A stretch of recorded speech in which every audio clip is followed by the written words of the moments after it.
Bismillahirrahmanirrahim. Assalamualaikum warahmatullahi wabarakatuh. Selamat pagi.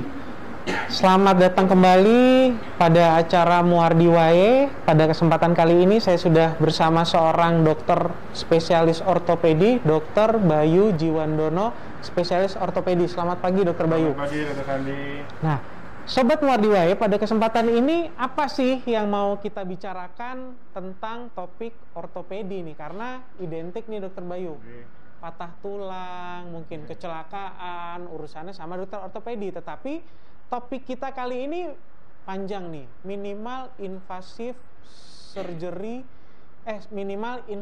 spine surgery. Nah, itu bentuk tulang sebelah mana, Dok, yang diolah tuh, Dok? Selamat pagi, saya sapa dulu ya pemirsanya. Assalamualaikum warahmatullahi wabarakatuh. Semoga kita semua sehat selalu.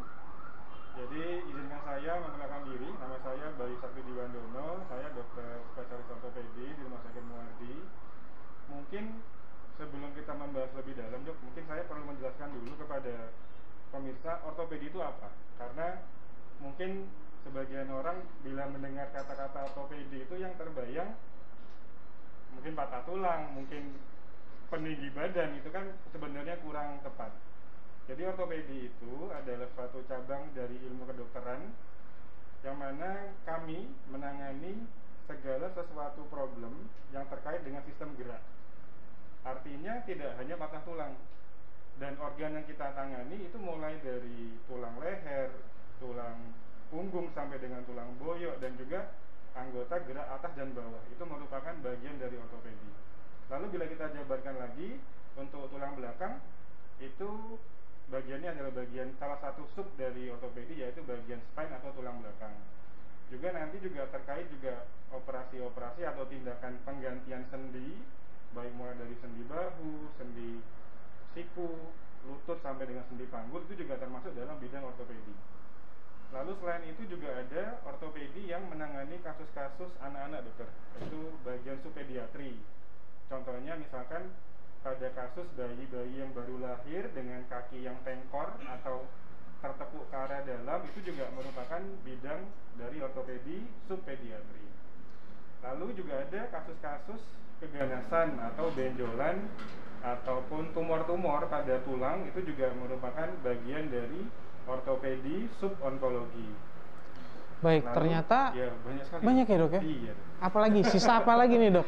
Masih ada, Dok. Jadi ada namanya subrekonstruksi, yaitu penggantian sendi. Lalu kasus-kasus infeksi yang sulit, tulang-tulang yang tidak tersambung meskipun sudah dilakukan tindakan, itu masuk ke bidang rekonstruksi. Lalu ada juga upper extremity, dokter. Jadi kasus-kasus tangan, misalkan mohon maaf ada saraf yang putus di bagian tangan, ada tendon yang putus di bagian tangan, itu bagian dari ortopedi upper extremity atau upper limb, jadi bagian atas ya. Jadi kurang lebih bidangnya sangat banyak, dan itu tidak melulu selalu patah tulang, dokter. Jadi ada kelainan kongenital, kalau kelainan bawaan, penyakit-penyakit infeksi, penyakit-penyakit degeneratif atau akibat penuaan, tumor, kelainan metabolik, maupun yang terakhir justru patah tulang. Itu porsinya lebih sedikit sebenarnya dibandingkan semua bidang-bidang yang mencakup ortopedi.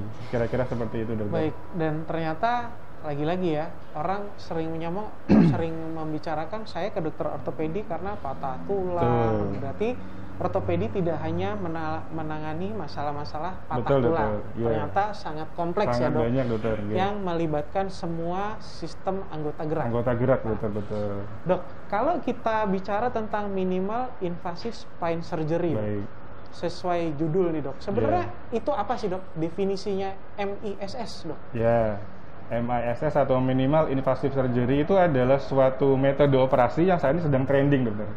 Jadi tidak hanya di Indonesia, tapi bahkan level internasional ini berkembang sekali sesuai dengan perkembangan zaman.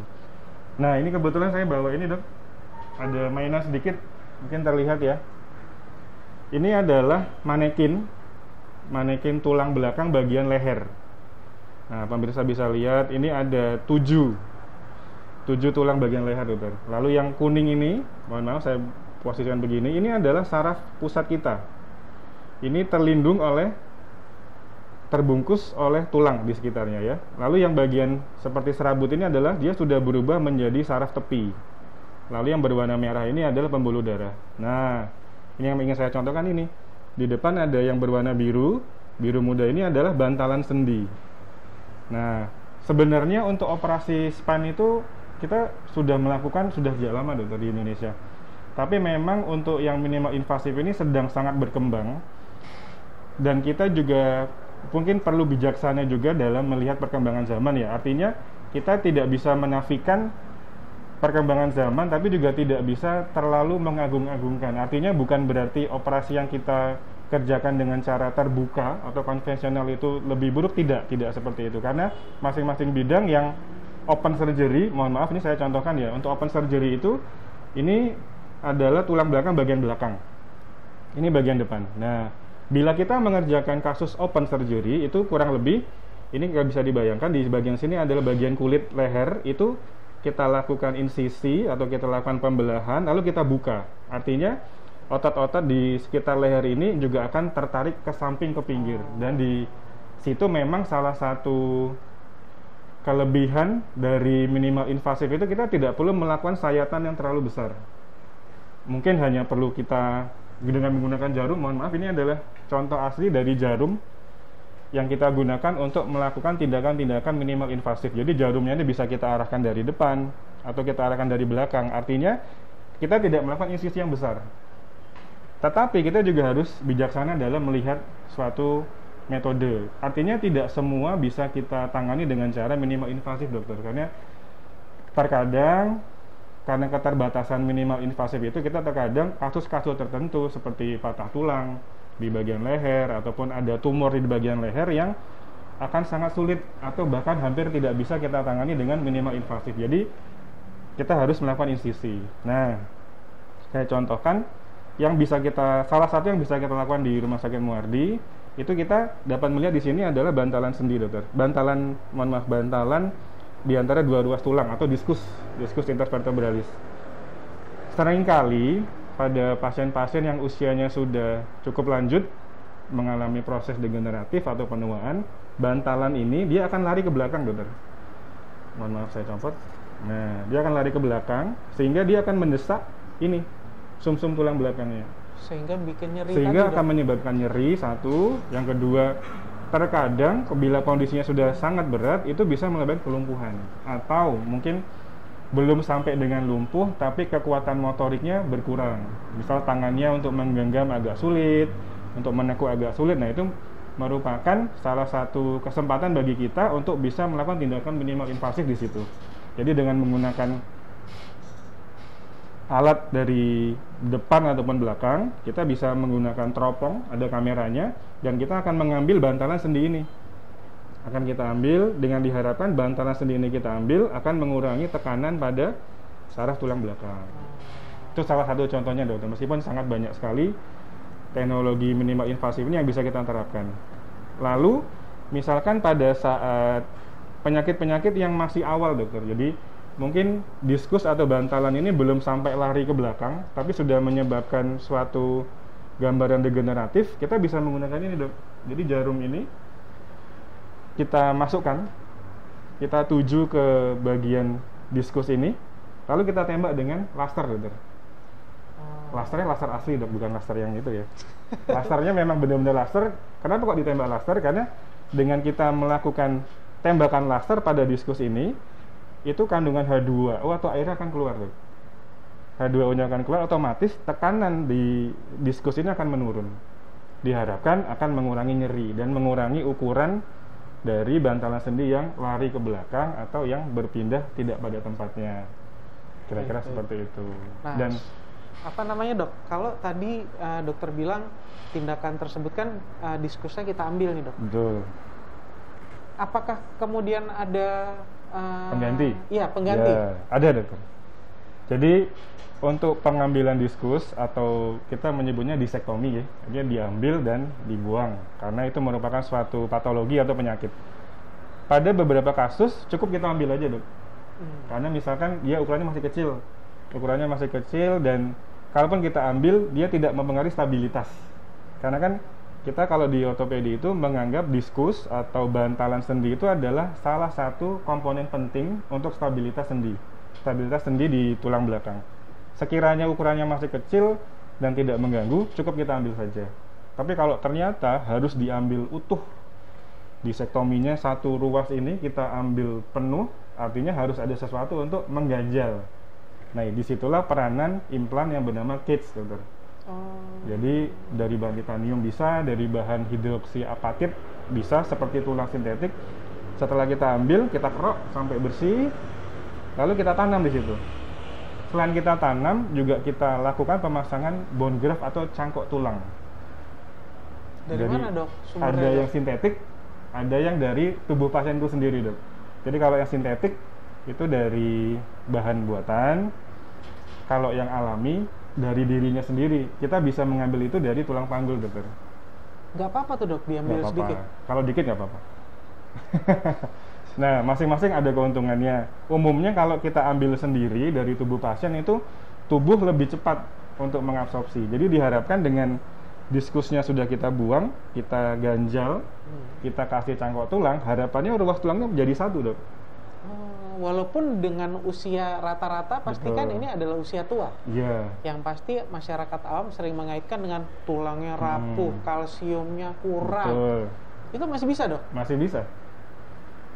Ya, itu namanya tindakan fusi atau menyatukan dua ruas atau beberapa ruas tulang belakang menjadi satu supaya dia stabil. Kalau dia stabil, dia tidak terlalu banyak gerak dan tidak menimbulkan nyeri. Kira-kira seperti itu, dok. Wah, ternyata kompleks. Dan disclaimer dulu bahwa saya dan Dokter Bayu bukan mau guna-guna karena kebetulan baju kami sama-sama hitam dan bawa alat seperti ini ya, Dokter Bayu ya. Betul. Disclaimer bahwa ini bukan tindakan guna-guna ya, pemirsa ya. Nah, Sobat Muardi, mulai ada yang bertanya nih, dok, dari Instagram @rayhandiorandra. Dok, kondisi seperti apa yang perlu pembedahan tulang belakang? Oke, saya coba jawab ya. Sebenarnya di ortopedi itu ortopedi itu kan sebenarnya bukan bedah ya. Kita nama dari guru-guru saya tuh memberi nama ortopedi karena di situ tindakannya kebagi dua, dok. Non pembedahan dulu, baru pembedahan. Iya, dok. Jadi supaya masyarakat juga jangan takutnya ke dokter ortopedi takut apa-apa operasi, enggak. Terutama apalagi kalau di Rumah Sakit Muardi, ini kan rumah sakit pendidikan ya, dok. Jadi insya Allah semua kasus itu kita sesuai dengan kaidah keilmuan. Nah, saya jelaskan dulu. Yang pertama itu tadi adalah non pembedahan atau terapi konservatif. Dan yang kedua baru pembedahan. Sebenarnya sangat luas. Misal kita ambil contoh tulang belakang, misalkan sambil contoh infeksi, dok. Infeksi tulang belakang karena TBC, spondylitis TB, itu bisa jadi tidak perlu operasi, dok. Asalkan satu, bila mana infeksi itu tidak menyebabkan kelumpuhan. Jadi pasien datang dari kondisi yang masih awal, masih bagus, tidak lumpuh, makannya masih bagus, lalu dari pemeriksaan penunjang kita lakukan pemeriksaan MRI. MRI itu pemeriksaan untuk melihat kondisi jaringan lunak, ternyata nanahnya itu tidak terlalu banyak. Nah, tidak terlalu banyak dan bentuk tulangnya itu tidak terlalu hancur. Misalkan mungkin agak sedikit rusak tapi tidak sampai berat sekali. Kalau seperti itu umumnya kita pilih yang pertama, dok, yaitu tidak perlu dibedah. Artinya murni kasus medikal, bisa kita treatment dengan obat-obatan nyeri, lalu yang utama adalah obat-obat anti TBC mungkin selama 1 tahun, dan dari ortopedi kami akan memberikan korset untuk mempertahankan tulangnya, dok. Nah, itu yang kasus yang pertama. Tapi bila kita ambil kasus yang serupa, misalkan pasien ke kita kondisi sudah lumpuh, dok, lalu kita periksa ternyata nanahnya banyak sekali, sudah kita beri obat-obatan TBC, responnya kurang bagus. Nah, disitulah peranan dari operasi pembedahan untuk mengeluarkan nanahnya, karena ternyata dari obat-obatan selama 2 bulan, 3 bulan kok nanahnya makin banyak misalkan, atau ternyata kok tulangnya makin bungkuk ya. Nah, itu disitulah peranan dari pembedahan. Jadi supaya masyarakat paham tidak selalu kasus ortopedi harus dibedah. Baik. Dan ternyata ada juga tindakan atau penata laksanaan yang bersifat konservatif. Betul, gitu ya, dok ya? Iya. Berarti jangan takut, karena spesialis ortopedi tidak hanya melakukan tindakan, betul, tetapi juga sesuai prinsip, sesuai kondisi klinis pasien pada saat datang ya, dok ya. Betul sekali. Baik. Nah, dok, saya tadi tertarik dokter sebutkan bahwa salah satu penyebab terbanyak mungkin ya dok itu karena infeksi, contohnya adalah spondilitis TB yang Betul. gimana ceritanya sih dok bisa lama-lama bungkuk? Oh ya, siap. Kita ambil mainannya lagi ya. Ini meskipun ini tidak bisa mewakili secara utuh karena ini adalah tulang leher, dokter. Sebenarnya kalau TBC tulang belakang lebih sering daerah lumbal atau daerah boyok. Ya, daerah bawah ya, ini kan tulang leher. Tapi saya coba kasih gambaran. Jadi, struktur tulang ini, tulang belakang ini, bagian depan, ini adalah badan tulang belakang, ini adalah mungkin seperti ekornya tulang belakang, itu yang paling banyak memberikan support sampai dengan 60% adalah bagian depan, dokter. Artinya, kalau bagian depan ini terjadi sesuatu, apakah ada tumor, apakah ada trauma benturan ataupun ada infeksi, otomatis yang akan kolaps atau jatuh bagian anterior atau bagian depan. Kira-kira seperti itu. Nah, TBC ini memang merupakan penyakit yang berkembangnya pelan tapi pasti. Karena TBC tulang belakang awalnya pasti masuk lewat paru-paru. Bisa dari terhirup droplet satu, yang kedua mungkin memakan atau meminum bahan makanan yang terkontaminasi oleh Mycobacterium tuberculosis atau bovin juga bisa. Primernya pasti kalau tidak di paru, ada di usus. Nah, saat dia fase dorman atau fase dia tidur, pura-pura tidur sebenarnya ya, karena dia sebenarnya aktif. Dan saat sistem imun seseorang itu turun, nah disitulah dia akan menyerang. Dan memang sering sekali yang pertama kali itu adalah tipe yang anterior ataupun dia menyerang di area di sekitar diskus. Jadi daerah situ dulu yang diserang olehnya, tulangnya hancur, dia akan terbentuk nanah, otomatis yang bagian depan kolaps, dia akan turun, dok. Ampun, mohon izin. Gini, nah otomatis yang bagian belakang ini akan tertekuk dan akan menonjol. Makanya sering sekali orang-orang dengan penyakit tulang belakang yang terinfeksi tuberkulosis atau spondilitis TB, tulang belakangnya ada yang menonjol, dok. Kita menyebutnya gibus. Nah, kira-kira gambarannya seperti itu. Lalu nanahnya tidak hanya berhenti di bagian depan, terkadang kalau sangat invasif sekali dia bisa lari sampai ke sini, dok, sampai ke medula, sampai ke sini. Cairan tadi yang nanah-nanah tadi ya, tembus gitu ya, tembus dok? Bisa sampai tembus. Nah, disitulah dan dia menjepit saraf tulang belakang, akhirnya lumpuh. Kalau gitu. harus dilakukan tindakan bisa pakai MISS? Tergantung ukuran dari pusnya, dokter. Sejauh mana ya? Iya, Baik, tadi saya jelaskan di awal, kita harus bijak dalam melihat suatu perkembangan teknologi dan kita harus bisa memilah kapan kita gunakan pilihan A, kapan kita gunakan pilihan B. Beberapa kasus bisa, dokter, misalkan ini tulangnya tidak begitu hancur, lalu nanahnya masih kecil, itu bisa kita lakukan. Baik. Sebelumnya neropongnya tadi pakai modelnya pemeriksaan penunjangnya apakah MRI atau CT scan itu atau foto ronsen polos misalnya itu apa, dok, modalitasnya, dok? Sebenarnya semuanya, dok. Lebih baik kalau ada semuanya. Jadi untuk screening awal ronsen dulu biasanya. Karena ronsen itu kan sifatnya hanya melihat gambaran tulang ya, tulang atau jaringan-jaringan keras. Ternyata kita curiga dari ronsen kok ada sesuatu, seperti ada gambaran nanah itu. Nah, kita disitulah peranan MRI. MRI itu untuk melihat jaringan lunak. Jadi saraf-saraf ini, saraf-saraf yang di tengah dan juga kondisi di dalam sumsum tulang itu terlihat dari MRI. Dan kita pun harus hati-hati karena terkadang TBC ini dia bisa menyerupai tumor, dok. Bentuknya kok kayak TBC ya, tapi ternyata dibuka tumor, bisa. Nah, makanya kita juga butuh pemeriksaan laboratorium. Kira-kira mengarah tidak ini ke arah infeksi atau jangan-jangan malah ke arah tumor. Lalu modalitas lain adalah CT scan. Jadi untuk melihat gambaran tulang yang bentuknya kan ini agak rumit ya, dok ya. Dok. Bentuknya ada seperti ada tanduknya, ada bolongan di mana-mana. Nah, ini kita dengan CT scan, dokter. Karena CT scan itu bisa melihat nanti direkonstruksi 3 dimensi. Itu sangat enak dan sangat nyaman kita melihat dengan CT scan. Jadi beberapa modalitas mungkin kita perlukan sebelum kita diagnosa penyakitnya dan kita treatment atau kita beri obat-obatan ataupun nanti ke arah tindakan pembedahan.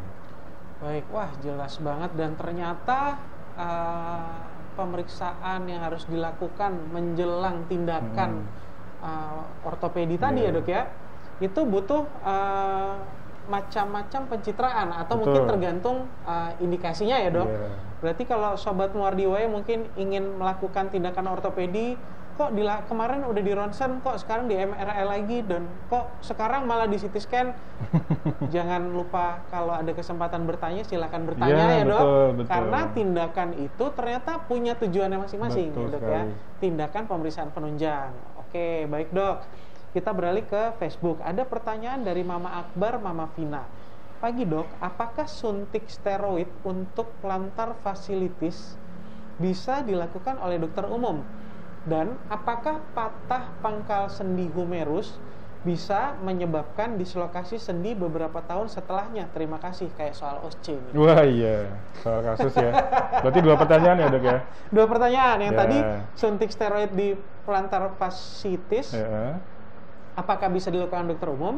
Ya. Yang kedua, apakah patah pangkal sendi humerus bisa menyebabkan dislokasi sendi dalam beberapa tahun ke depan? Baik. Untuk pertanyaan pertama, mungkin bisa saja dilakukan oleh dokter umum pada situasi tertentu dokter. Misalkan di saat itu atau di lokasi itu cukup sulit mencari layanan dokter ortopedi. Tapi bila mana ibu atau pemirsa tinggal di daerah yang ada atau dekat dengan layanan dokter ortopedi, saya rasa bisa di ortopedi. Karena tindakan injeksi itu kita harus jelas dulu diagnosanya dok. Apakah memang kita sudah yakin ini plantar fasciitis atau belum? Nah, disitulah peranan dari seorang dokter spesialis untuk menegakkan diagnosa terlebih dahulu. Begitu diagnosa tegak, maka akan dijelaskan kepada pasien beberapa pilihan terapi. Memang salah satunya adalah dengan memberikan injeksi steroid. Kira-kira seperti itu. Lalu yang kedua, patah pangkal sendi humerus bisa menyebabkan dislokasi. Jawabannya bisa. Bisa saja, karena apalagi bila patahnya itu saat terjadi patah tulang tidak konsultasi ke dokter ortopedi. Bisa jadi patah tulangnya itu di lokasi tertentu dok, di sini ya, di pangkal sendi bahu, sehingga lama-kelamaan tulang atau bonggol kepala dari tulang itu tidak mendapat nutrisi, jadinya terjadi nekrosis. Jadi lama-lama hilang. Jadi gambaran kepala dari tulang humerus atau tulang lengan atas ini hilang karena dulunya pernah patah, tidak dilakukan treatment yang benar, terapi yang benar, lalu tidak mendapat nutrisi, tahu-tahu hilang, dislok. Sangat bisa terjadi. Baik, dan ternyata bahwa patah pangkal sendi dari terutama di regio humeri ini butuh penanganan lebih lanjut, tidak hanya dibiarkan. Iya. Makanya baik. Ya lebih baik bila terjadi kasus yang berkaitan dengan anggota gerak sebelum kemana-mana, lebih baik ke dokter ortopedi dulu. Baik. Dan saya juga jelaskan tadi, jangan takut karena tidak semua dioperasi dok. Bahkan mungkin sebagian tuh banyak yang kita lebih prefer nggak usah operasi, karena tidak dioperasi pun hasilnya juga bisa jadi baik.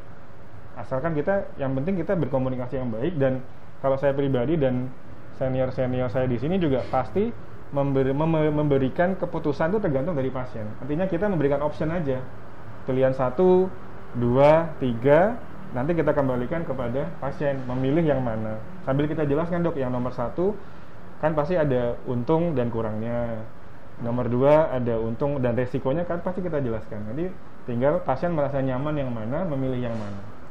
Nah, gitu. Berarti di sini akan ada kesepakatan kedua belah pihak ya, betul. untuk tata laksana dan tindakan yang dilakukan, terutama pada kasus-kasus ortopedi yang ada di Rumah Sakit Umum Daerah Dr. Muardi ya dok ya. Betul. Baik, dok, ada pertanyaan dari Asmara Jati 78. Pembedahan dengan minimal invasif ini biasanya pemulihannya berapa lama ya dok? Untuk minimal pemulihan ya. Sebenarnya untuk pemulihan kita kembali case by case ya dok. Misalkan kasusnya itu tidak tergolong berat, bahkan bisa one day care dok. One day care artinya baik. Kita lakukan tindakan mungkin siang, besok pagi, ya 24 jam lah ya dok ya. 24 jamnya pagi, mungkin kalau sudah baik, tidak ada problem apapun bisa pulang. Dan ingat, itu adalah case by case. Case by case, betul. Tidak bisa kita samaratakan di semua kasus. Baik, dok. Nah, dok, tadi kalau kita bicara sebenarnya dok, penyebab terbanyak seseorang itu datang ke ortopedi dan akhirnya dilakukan minimal invasive spine surgery itu apa dok? Oke. Yang paling banyak degeneratif memang dok. Usia, karena faktor usia. Yang paling banyak seperti itu.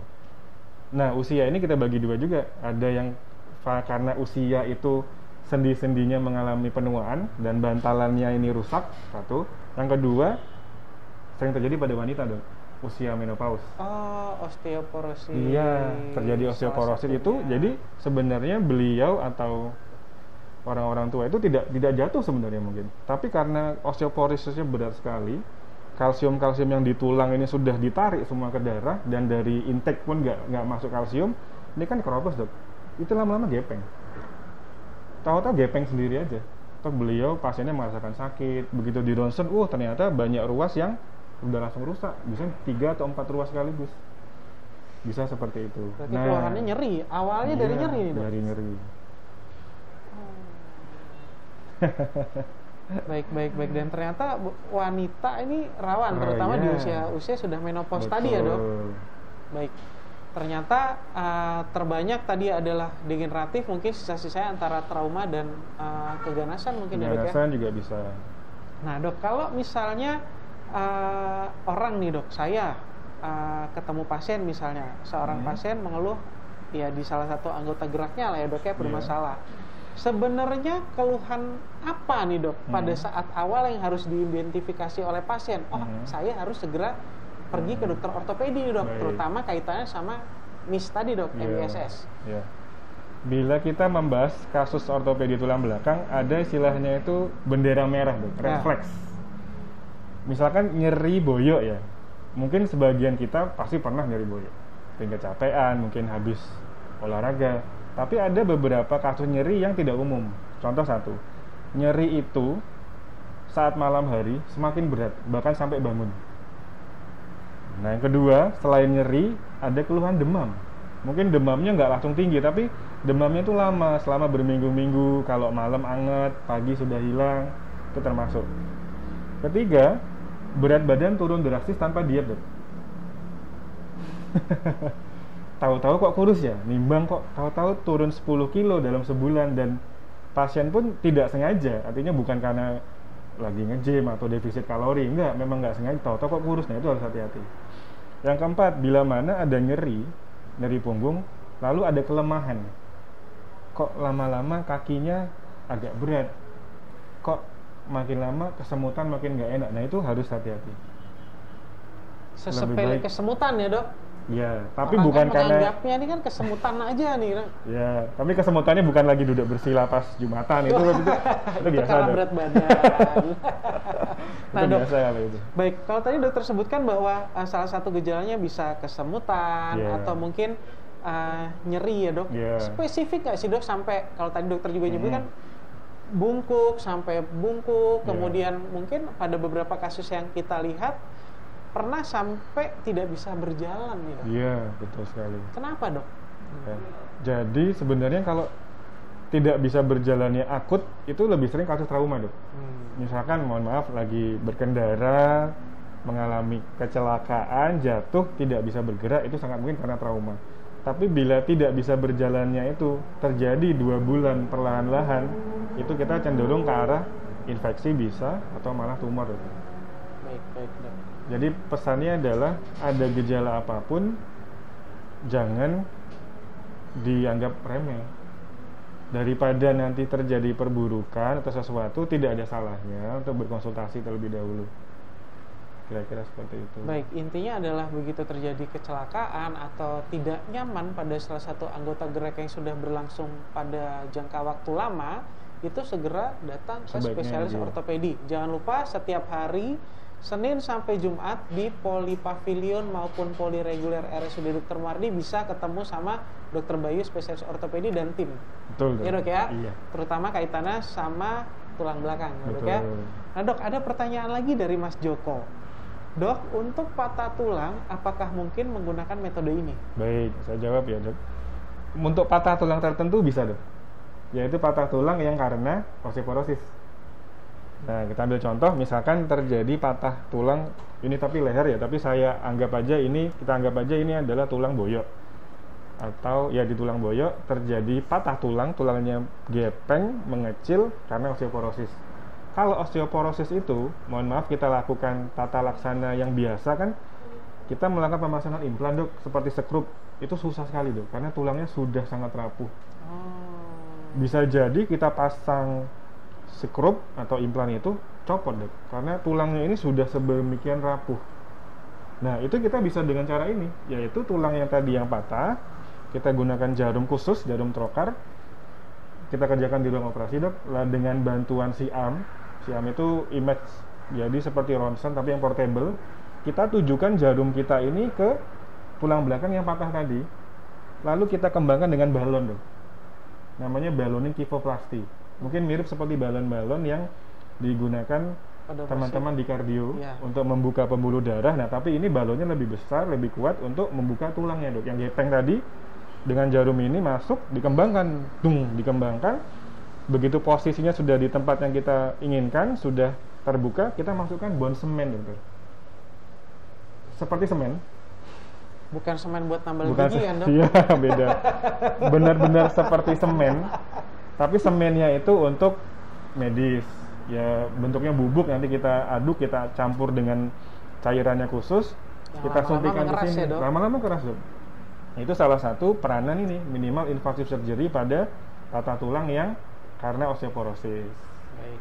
Tapi kalau patah tulangnya berat sekali, mohon maaf, misalkan tulangnya ini geser, Dok, sampai tergeser berat sekali, lalu ini pembungkus dari saraf tulang belakangnya sobek, itu kita harus buka. Kita harus lakukan insisi atau pembedahan yang besar di situ. Kira-kira begitu, Dok. Baik, semua tergantung indikasi. Betul. Dan derajat keparahan penyakit. Keparahan, betul, Dok. Baik, Dok. Nah, ada pertanyaan lagi kayak tadi di bawah ya, Mbak Meta. Nah, dari Fania Zahra, Dok, apakah selama ini semua pembedahan tulang belakang pasti menggunakan metode minimal invasif atau hanya pembedahan dengan kondisi tertentu saja, Dok? Betul. Jawabannya adalah tertentu saja ya, Dok. Tadi sudah kita sampaikan, artinya tidak semua kasus bisa kita lakukan dengan minimal invasif. Tertentu saja yang bisa kita lakukan, dan dengan beberapa pertimbangan. Bila kasusnya tidak memungkinkan dengan cara minimal invasif, otomatis kita melakukan pembedahan dengan cara open surgery. Tapi juga perlu tahu bahwa open surgery atau pembedahan terbuka bukan berarti lebih jelek, karena itu adalah senjata terakhir kita, Dok, sebenarnya. Dari seorang spine surgery itu adalah senjata terakhir kita. Bila mana tidak bisa dengan cara minimal invasif tadi, jalan terakhirnya adalah pembedahan dengan cara terbuka. Insya Allah hasilnya juga sama baiknya. Baik, Dok, lanjut nih. Ada pertanyaan dari Pramita Susanti. Dok, mau tanya, apakah artinya kalau sedikit sayatan pasien tidak perlu dibius total? Oke. Jawabannya case by case lagi, Dok. Kalau misalkan saya contohkan tadi yang kita melakukan sinar laser pada bantalan sendi ini, kita nggak bius total memang, Dok. Jadi hanya dibius lokal saja, meskipun kita kerjakan di ruang operasi. Lalu saat kita lakukan tindakan, pasien umumnya sadar penuh. Kalaupun nanti mungkin terasa agak tidak nyaman, baru di situ kita berikan obat-obat sedasi untuk supaya lebih nyaman saja. Tapi kalau pembedahannya besar, misalkan mohon maaf, kita melakukan pembedahan minimal invasif untuk mengambil tulang yang menjepit ini, Dok, lalu untuk membebaskan sarafnya, umumnya kita biusnya bius total, bius besar, supaya intinya adalah supaya pasien merasa nyaman saja, karena kalau nggak kita bius seperti itu, nanti malah terasa tidak nyaman. Baik, kaitannya sama nyeri ya, Dok, ya? Betul, terutama ya, Dok. Betul. Nyeri itu kan membuat seseorang juga menjadi kurang nyaman. Betul. Baik, Dok, terkait sama tadi Dokter sebutkan bahwa dengan sedikit sayatan tersebut, harapan kita tentunya kalau memang masih stadium awal, kita tidak perlu mengeluarkan senjata akhir ya, Dok, tentunya ya, Dok, betul. Ya. Selama ini yang pengalaman dokter sudah kerjakan di Muardi nih, Dok, apakah rata-rata mengurangi lama rawat, Dok? Betul. Jadi yang sudah kita kerjakan, bila kita bandingkan sebelum adanya minimal invasif, memang signifikan, Dokter. Mungkin bisa sampai separuhnya. Jadi mungkin kalau kasus yang open, kita kerjakan pasien mondok mungkin selama 5 hari misalkan. Mungkin dengan cara minimal ini bisa 2 hari saja. Insya Allah bisa lebih cepat. Tapi lebih lagi kembali ke tadi kaidahnya, tergantung kasus dan derajatnya. Baik. Nah dok nih, ada yang bertanya dari Turtleneck 1976. Siang dok mau bertanya, apa saja yang ditunjukkan bila ada kelainan di tulang belakang? Sebenarnya Gejala. pertanyaannya umum sekali ya, masih umum. Mungkin kelainannya seperti apa dulu? Karena kelainan itu kan ada bawaan dok. Kelainan karena bawaan, contoh bawaan dan bakat ya dok. Mungkin tulangnya skoliosis. Itu bisa sampai nyeri dok, skoliosis juga dok? Umumnya kalau skoliosisnya tanpa komplikasi seharusnya nggak nyeri dok. Tapi kalau skoliosisnya ada nyeri, kita perlu telusuri lebih lanjut. Karena skoliosis yang tulangnya miring dan berputar, umumnya kalau itu skoliosis murni, gejalanya mungkin lebih ke gampang capek atau gampang pegal. Tapi begitu sudah ada keluhan nyeri dengan tulangnya yang posisi membengkok ataupun ada kesemutan, kita perlu lebih lanjut itu penelusurannya. Mungkin juga akan kita lakukan MRI dok, karena kita harus melihat sarafnya. Jangan-jangan karena posisi tulangnya miring itu ada saraf yang terjepit. Kira-kira begitu. Baik, tentunya butuh MRI, butuh pemeriksaan penunjang, mungkin bisa tadi ya radiologi atau ronsen polos, atau mungkin bisa juga CT scan, tergantung ya dok. Nanti klinisnya seberapa parah. Betul. Baik. Nah dok, apa yang terjadi saat ada saraf terjepit di tulang belakang? Apakah bisa diatasi dengan metode minimal invasive spine surgery? Pertanyaan dari Melanie Siregar. Baik, kita jawab. Saraf terjepit itu kita bisa membagi. Bisa jadi yang terjepit adalah saraf pusat dok, yang di sini, medula yang berwarna kuning ini. Terbesar ya dok? Terbesar. Kalau ini sampai terjepit, maka gangguannya sifatnya lebih global. Artinya mulai dari level misalkan terjepitnya di nomor 4 misalkan. Artinya ke bawah, 4, 5 sampai bawah, kemungkinan akan terganggu. Bisa jadi berat untuk berjalan atau terberatnya sampai dengan lumpuh. Tapi bila ini sudah ke saraf tepi yang kuning di pinggir ini, sifatnya lebih lokal dokter. Jadi tergantung lokasinya saraf ini mempersarafi apa. Misalkan ini tulang leher, sarafnya yang terjepit adalah saraf nomor 5. Maka yang gejalanya hanya ini, mungkin sulit untuk begini. Sulit untuk melakukan gerakan menekuk lengan. Selebihnya yang lain mungkin bisa normal. Nah, disitulah peranan kita untuk mendiagnosa. Dari gejala pasien kita harus bisa menentukan ini kira-kira yang terkena itu hanya 1 atau 2 bagian saraf tepi atau jangan-jangan yang di pusat. Gitu. Jadi apakah sifatnya bilateral dok? Bisa bilateral kalau di pusat dokter. Tapi kalau hanya tepi tadi bisa lokal? Bisa lokal saja. Misalnya hanya di level C5 untuk menekuk ini.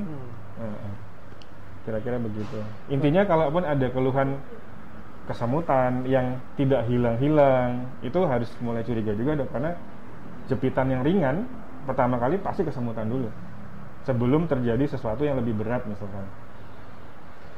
Wah, ternyata kompleks juga ngomong tulang belakang ini, nggak habis-habis. Kenapa? Karena itu merupakan inti ya dok ya. Iya, itu betul. adalah sistem saraf pusat, masuk ke dalam kategori sistem saraf pusat yang fungsinya memang tidak sesederhana itu ya dok. Betul. Sangat kompleks Dan menarik. Baik dok. Nah, dari Delainara dok, apakah operasi tulang belakang bisa menyebabkan komplikasi? Bagaimana menghindari komplikasinya dok? Baik, jadi memang semua tindakan itu punya 2 sisi mata uang dokter. Artinya ada manfaatnya, ada resikonya. Tapi prinsip yang kita anut adalah saat kita melakukan tindakan apapun, baik itu misalkan tidak operasi tapi kita pasang gips, atau kita operasi kita pasang implan, pasti akan ada pertimbangan antara manfaat dan mudarat. Dan sudah menjadi peranan dokter dan menjadi sumpah dokter itu adalah mengedepankan manfaat dokter. Pasti kita pertimbangkan, bila manfaatnya lebih baik daripada mudarat, baru kita lakukan tindakan itu. Dan tentu dengan persetujuan pasien dan pemahaman pasien. Nah, untuk komplikasi, tindakan apapun memang di dalamnya akan mengandung resiko-resiko. Tapi juga inilah peranan komunikasi yang baik antara kita sebagai dokter dengan pasien adalah tidak mungkin dokter itu ingin mencelakakan pasien ya dok ya.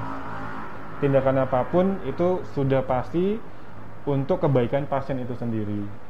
Meskipun tanpa operasi, misalkan kita pasang gips dok, kita pasti akan jelaskan ke pasien, karena pemasangan gips itu bila posisinya terlalu kencang atau karena jaringannya itu bengkaknya terlalu hebat dok, makan semakin besar, itu akan menyebabkan komplikasi compartment syndrome ya dok. Pasti pernah dengar juga mungkin para pendengar. Nah, compartment syndrome itu akibat gangguan aliran darah akibat pemasangan gips yang terlalu kencang. Nah, sebelum sampai terjadi itu, kita pasti mewanti-wanti dok. Bu, bapak, nanti setelah kita pasang gips, saat pulang ke rumah, kalau terasa nyeri sekali, terasa kesemutan, tolong segera kembali ya bu ke IGD, mungkin terlalu kencang, kita perlu kendorkan. Jadi disitulah kita mengandalkan komunikasi yang baik, hubungan antara pasien dan dokter. Nah, untuk komplikasi pasti ada dok, ada resiko ya, misalkan dari tindakan pembedahan, mulai dari mungkin dari resiko pembiusannya maupun resiko tindakan. Tapi apapun itu, tidak mungkin seorang dokter sengaja atau berniat tidak baik, insya Allah tidak akan seperti itu. Dan untuk komplikasi, bahkan ada banyak hal di situ yang akan kita jelaskan sebelum kita mengarah ke pembedahan. Jadi ada informed consent dokter. Jadi misalkan akan kita lakukan tindakan operasi tulang belakang, pasti nanti dijelaskan di poliklinik. Kira-kira ada risiko komplikasinya apa saja, lalu apa usaha kita untuk menanggulangi itu, lalu ya kita sama-sama berusaha berikhtiar, pasien berdoa dan kita sebagai dokter berusaha semampu kita. Dan yang saya tahu dok, biasanya pada saat akan dilakukan tindakan dan akan itu kan biasanya ada diagnosis pre-operasi. Betul. Dan kadang-kadang kenapa keluarga harus menunggu di luar itu karena barangkali yang didapat pada saat tindakan berbeda ya dok. Betul. Sehingga akan ada yang namanya diagnosis post-operasi. Post-operasi, betul. Kira-kira seperti itu. Ya, itulah makanya kami berusaha untuk selalu memberikan yang terbaik ya dok, memberikan layanan yang terbaik dan memberikan komunikasi kita harus baik memang kepada pasien dan keluarga. Baik. Nah dok, pertanyaan lagi dari Sansri Naichan. Apakah pijit dengan menggerepes atau menggeretek kali ya dok ya? Bunyi geretek di tulang punggung itu kan enak banget tuh dok. Enak banget ya. Sampai bunyi klik yang pelan untuk menghilangkan angin itu aman karena kalau sudah dilakukan badan terasa nyamannya gimana ya? Saya coba jawab ya dokter. Jadi ternyata sudah diteliti dok oleh beberapa saintis di dunia kedokteran, suara klik itu dari mana? Ternyata dari kandungan nitrogen dokter. Bukan dari tulang? Bukan, jadi dia itu di sendinya sebenarnya, bukan tulangnya yang krek, bukan. Karena kalau tulangnya krek berarti patah. Tapi itu adalah pergerakan sendi. Misalkan di sendi-sendi jari kita tekan akan keluar krek, itu karena dari sendinya itu mengeluarkan kandungan nitrogen. Begitu juga tulang belakang. Memang sesaat itu rasanya nyaman, sesaat saja. Tapi kedepannya itu mencederai sendi. Kedepannya itu akan justru menimbulkan masalah lain. Lebih baik itu dihindari, apalagi bila itu dilakukan oleh terlalu sering oleh orang yang tidak paham dunia medis, malah saya khawatir menimbulkan masalah baru dok. Baik, nah dok, ini sekaligus kita menyinggung sedikit terkait dengan tindakan pijat memijat dok. Bagi orang Indonesia nih pijat capek, kemudian kerokan, yang segala macam mungkin identik sama supaya angin tadi keluar nih dok. Angin atau badan lebih enak. Sebenarnya sejauh mana kita dapat memagari istilah dok. Kadang-kadang kan kalau namanya terapis atau mungkin pijat, ada yang bersertifikasi, ada yang pijat tentunya tidak bersertifikasi. Kalau kita melakukan tindakan tersebut, apa saja sih dok yang harus kita notice, terutama ke para terapis yang barangkali mungkin tidak bersertifikat? Gitu. Apa yang harus kita sampaikan nih dok? Ini kepada kalau misalnya saya mau pijat gitu kan dok, dalam kaitannya sama mencederai tulang belakang, apa yang harus saya bilang nih dok sama terapisnya?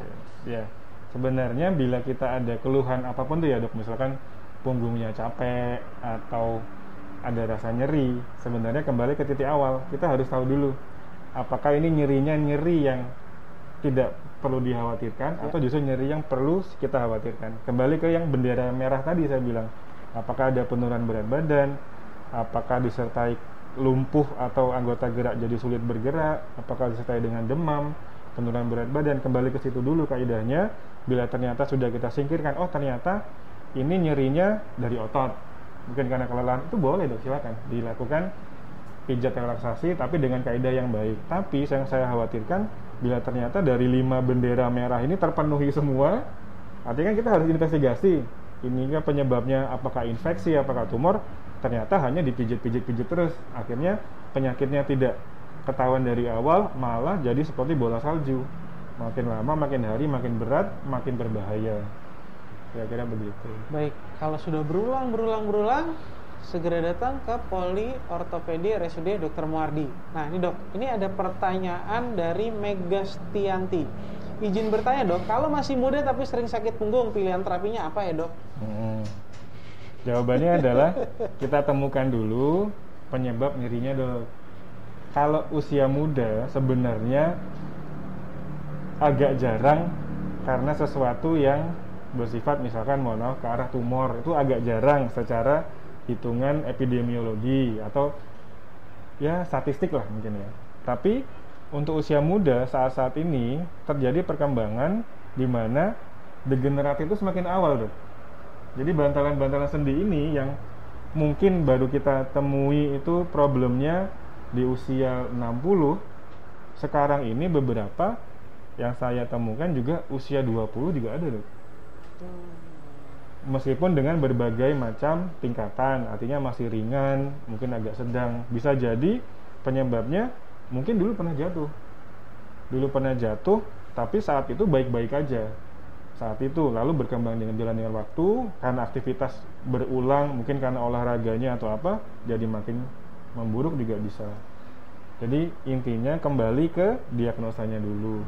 Diagnosanya konsulkan ke dokter yang kompeten, dokter yang ahli. Dan jangan takut karena tidak semua kita operasi kalau pasiennya masih muda, dan ternyata kalaupun ada masalah sifatnya ringan, mungkin bisa kita fisioterapi atau program penurunan berat badan supaya bantalan sendinya tidak semakin rusak. Kira-kira begitu.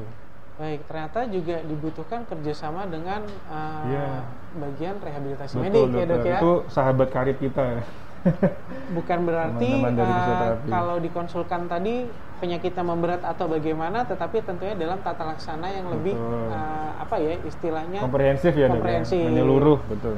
Baik, nah dok, ini terakhir nih dok, sebelum waktu habis dok, ada pertanyaan dari Dewayani Safe ya dok. Dok, setelah operasi tulang belakang, apakah ada aktivitas fisik yang disarankan untuk dilakukan ataupun dilarang? Apa saja ya dok? Jawabannya tergantung diagnosa dan tindakan operasinya dok, karena tiap kasus itu beda-beda. Misalkan tindakannya yang ringan, yaitu kita lakukan penembakan laser di sini, bahkan setelah operasi pasien langsung kita suruh jalan dok. Artinya tidak ada batasan. Itu contoh kasus yang paling ringan. Tapi misalkan kasusnya berat, tulangnya patah, otomatis sangat berbeda dok. Kalau tulangnya patah, kita lakukan pemasangan implan, ya harus bertahap. Jadi mulai dari posisi hari pertama atau hari ke-0 operasi, dia hanya bisa berbaring. Besoknya baru bisa miring-miring, hari kedua baru bisa duduk. Jadi bertahap sekali. Dan itu case by case. Nah, untuk itulah kita kembali ke kaidah, kita harus tahu dulu diagnosanya seperti apa dan tindakannya apa. Karena tiap kasus bisa sangat berbeda sekali, tergantung dari tingkat keparahan ataupun jenis kasusnya dokter. Baik, terkait nih dok pertanyaan ini dok, sebenarnya banyak nih dok ya yang ada masalah terkait habis ngangkat barang, katanya cedera lah nih dok tulang punggung. Adakah teknik tertentu kalau memang saya misal diharuskan suatu saat mengangkat galon atau mengangkat barang berat nih dok? Posisi tekniknya dok? Ya, jadi bila kita mengangkat barang dok, kayak galon itu kan paling tidak 20 kilo ya, atau 19 kilo lah plus minus. Itu kaidahnya sebenarnya tulang ini harus lurus, mulai dari leher sampai ke tulang ekor tuh harus lurus tegak. Artinya yang bekerja hanya sendi ini. Berarti harus diposisikan gini dulu. Kayak robot dok. Enggak, jadi ini nggak apa-apa sambil praktek. Praktek ya. Jadi mohon maaf nih, ini kan begini, nggak boleh begini dok, tapi gini. jadi yang nekuk panggul, ekstremitas bawah dong? Iya. Tulang belakang lurus. Jadi nggak boleh, maaf kalau begini, ya, diangkat ini 20 kilo larinya ke sini. Itu akan menyebabkan masalah ke depannya. Jadi berdiri lurus, tulang dari leher sampai sini, mohon maaf. Terus yang gerak adalah ini. Nah, terus berdiri lagi. Kira-kira begitu. Ya, baik, dicoba aja, pasti akan beda sekali. Insya Allah rasanya beda sekali lah pasti. Akan lebih nyaman dengan cara yang tadi. Tekukan kaki dulu, Iya. dan tentunya posisi badan harus lurus. Harus Ya, Dok, lurus. ya? Wah, ini pelajaran hari ini sangat bermanfaat banget nih, terutama Amin. banyak banget. Mungkin di sini keluhan tadi ya, Dok, dari mulai dipijat, dari mulai salah posisi dalam mengangkat barang yang berat, sehingga mungkin usia muda aja bisa sakit punggung seperti pertanyaan dari Mbak Mega Stianti. Ini Dok, terakhir nih Dok, pertanyaan masih bisa satu ya. Iya. Izin bertanya Dok, setelah SC tulang belakang kadang terasa pegal. Mungkin ini kaitan juga sama ibu-ibu yang hamil nih Dok. Iya, betul. Itu wajarkah Dok? Sebenarnya masih bisa wajar, asalkan tidak muncul yang 5 tadi, Dok. Bendera merahnya tidak muncul.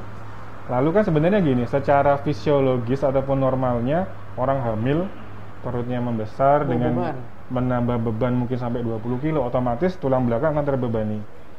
Kalau itu ternyata tidak semakin berat, tidak muncul kesemutan, pegalnya tidak semakin berat, mungkin masih bisa bersifat fisiologis. Tapi kalau ternyata makin tidak nyaman, saya rasa tidak ada salahnya konsultasi. Baik, nah itulah perjuangan seorang ibu ya. Berarti membawa berat kurang lebih 20 kilo dari trimester 2 sampai trimester 3 ya Dok? Betul. Baik, nah terakhir nih Dok, kalau kita bicara tentang minimal invasive surgery atau kata akhir nih Dok, dari MISS yang selama ini sudah dokter dan tim ortopedi RSUD Dr. Muardi dikerjakan nih Dok, itu seberapa besar keberhasilannya Dok? Iya. Alhamdulillah yang sejauh ini kita tangani insya Allah memberikan manfaat dokter. Dan memang dari segi komplikasi lebih minimal atau lebih sedikit, resiko juga lebih sedikit dibandingkan dengan cara yang lain. Dan kepada masyarakat mungkin di sekitar Jawa Tengah ataupun dimanapun berada, bila memang ada kondisi keluhan terkait tulang belakang, jangan ragu untuk ke Rumah Sakit Umum Daerah Muardi. Nanti di sini akan diperiksa oleh tim ortopedi dan khususnya di bagian tulang belakang, dan kita akan berikan pilihan-pilihan dokter.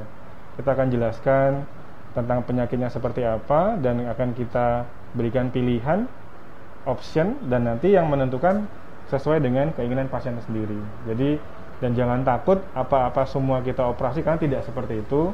Dan kita di sini karena juga rumah sakit pendidikan, kita akan memberikan layanan yang sesuai dengan kaidah dokter. Artinya sesuai dengan kaidah keilmuan dan insya Allah memberikan yang terbaik kepada pasien. Baik, terima kasih kepada Dr. Bayu Sakti Jiwandono, spesialis ortopedi yang sudah berkenan sharing ilmu. Terima kasih Dr. Sandi. Sangat bermanfaat, terutama aplikatif pada kehidupan sehari-hari Dok, terkait salah satu tadi ngangkat galon. Ngangkat galon ya Dok ya. Nah, jangan lupa untuk follow, like, dan subscribe semua media sosial RSUD Dr. Muardi. Ada YouTube, ada Instagram, ada Facebook. Dan jangan lupa bahwa hasil rekaman kali ini juga dapat dilihat kembali di Facebook dan YouTube RSUD Dr. Muardi. Terima kasih sudah menonton. Selamat siang. Assalamualaikum warahmatullahi wabarakatuh. Waalaikumsalam warahmatullahi wabarakatuh.